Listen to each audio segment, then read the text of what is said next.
Kui muidu oleme me moeshowde puhul harjunud modellidega, kes uhkeid riideid demonstreerivad, siis Solarise keskuses eksponeerisid eile õhtul Tanel Veerne uut kollektsiooni hoopis laest alla rippuvad mannekinid.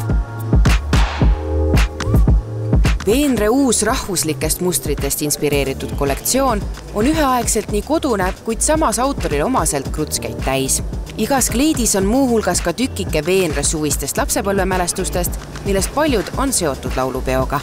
Mõnes mõttes see isiklike lugude või nende märkide mõtlemine on ju, see oli minu jaoks kõige nagu välja kutsuma, et kui siin vaatate, et kõik nad on, ma ei tea, lepatriinu või kärbseseen või seal üleval valge klaar või seal on nagu räimed peidetud on ju sinna nagu lilleõite asemele. Et selles mõttes nende nagu leidmine nutikalt miksimine mulle õudselt meeldib. Whimsical on vaata inglise keeles päris hea sõna.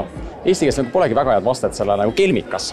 Kui muidu on rahvuslikud mustrid suuresti kandmiseks vaid villaseelikutel ja äärmisel juhul ka käpikutel, siis Veenre uus kollektsioon toob need justkui igapäeva moodi. Tükike kodu kohta ja nagu moeshow külastajad ise ka välja tõid, turvatunnet nüüd aga hoopis kaftanitel, kleitidel ja sallidel. Toodete hinnad varieeruvad vastavalt esemele paarikümnest eurost kuni 900 euroni. Ja iga kord on see tunne, et kui tuleb uus kollektsioon, et võt just seda tahaks. Ja mitte sellepärast, et nüüd tahaks kangesti asju osta, vaid see tõepoolest on mugav. Ja vaat see tunne, kui sa lähed kaunil suvepäeval, sul on kübar peas ja siis siid kleit hõljub su ihu ümber. No see on selline muinasjutuline nagu Eesti luule. Muidugi need rahvusmotiivid, need lähevad mulle ka väga palju korda. Siin olid siis maasikad ja lilled ja leevikesed ja see on ikka nii südamtkosutav ja peale kõige muu on meil ju laulupeo aasta, et no siis tahaks kohe terve suve käia selliste riietega. Kui suur rahvusmustrite fänn sa ise oled? No ma olen tegelikult ise kihnlane ja mul tekkiski kohe see koduigatsus, et tahakski minna vanaema juurde kohe ja selle laeka lahti võtta ja vaadata siis, et mis rõivad seal on, sest ma tean ka ja tollal vanasti, kui ei olnud nii head rõivaste valikud, siis tegelikult ka mul ema rääkinud, kuidas ta on neid kihnumustreid ja körti ja neid asju natuke ka ise ümber disaininud ja neid värve kasutanud ära ja teinud mingid uusi lõiked ja kui cool see oli ja kui uuenduslik see oli. Ma arvan, et Eesti,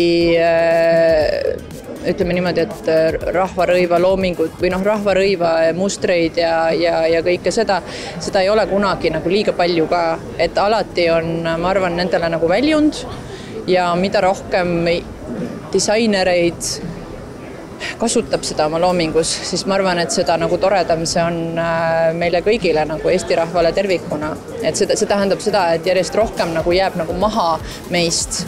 Marju, ma saan aru, et sina juba mannekinilt seljast ostsid ära siis kleidi? Ei, no selles mõttes, et ma lootsin, et ma saan, aga Tanel ütles, täna õhtul veel ei kisu kleiti, aga jah, et kui te teate, siis ma olen ka Aldo, eks ole, austaja, mammud on meil mõlemil seljas, et me ikka austame väga Eesti disainereid, nii et ja see on nüüd kokku lepitud, et see tuleb mulle.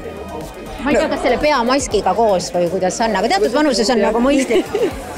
Ma loon nagu rõõmust ja enda mingitest ajedest, impulssidest, panen selle välja ja kui sa tunned, et see peegeldab sinus midagi olulist, siis äratundmine võib-olla on see või mõttekaasus võib-olla mingil filosoofilisel tasemel on ju. Lõiked on hästi avarad. Ma tegelikult päriselt ka naudin väga seda, et ma loon maister, kes ei ole nagu võib-olla modellimõõdus. Kevadine hingamine paistab kahtlemata välja ka Veenre uuest kollektsioonist. Millised on aga moeshow külastajate lemmikviisid välimusele särtsu lisamiseks, juhul kui ei ole soovi tervet garderoobi välja vahetada? Ma arvan, et kõige lihtsam ongi nagu võib-olla väljendada oma seda hetkelist armastust, näiteks võib-olla mingi aksessuaari või mingisuguse sellise ühe nagu intensiivse detaili näol, et see ei tähenda seda, et sa peaksid tervet oma garderoobi nagu ümber muutma, vaid sa lihtsalt nagu põhimõtteliselt lihtsalt nagu ütleme stilistikaga sa saad ju tegelikult nagu ühe väikse detailiga nagu päris palju muuta.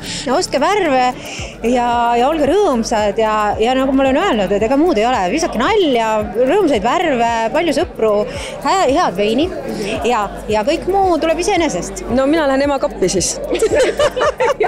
Tema hoolitseb kõige eest ja ma lähen kappi talle. Selles mõttes see on hea diil, et ema käib üritustel, ostab kleidid kokku ja sina saad seal shoppata. Absoluutselt. Ja ta väga tihti ei mäleta, mis ta endale kokku on ostnud, nii et ma lihtsalt teen teene meie keskkonnale. Mina ikka soovitan seda, et kui sa kahtled milleski, mõtled, et kas see ikka on see ja ma ei ole sellist asja kunagi kandnud ja seda värvi ei ole kunagi kandnud, et siis kanna seda lihtsalt, sellepärast, et millal veel, et me ei pea lõikama, ma ei tea, juukseid maha või värvima end blondiks, aga me võime kanda vahepeal midagi julgemat ja sellega inspireerida ka rohkem teisi või näiteks pükste omanikuna lihtsalt kanda rohkem kleite. Kuule, kevad on ju miniseelikute aeg on ja see ongi nagu see, et higised naised ja miniseelik on ja mis see on Pärnu rannas on ja. Mina kardan hoopis seda, et ma lähen nüüd koju ja otsin üles mõne linase sellise bluusi ja teen Tanel Veenret ehk siis tikin ka sinna mõned lilled peale ja vaat siis lähen laulu ja tantsu peale ja teen tuljaku nii ära, et lõpuhüppe ajal ei saa arugi.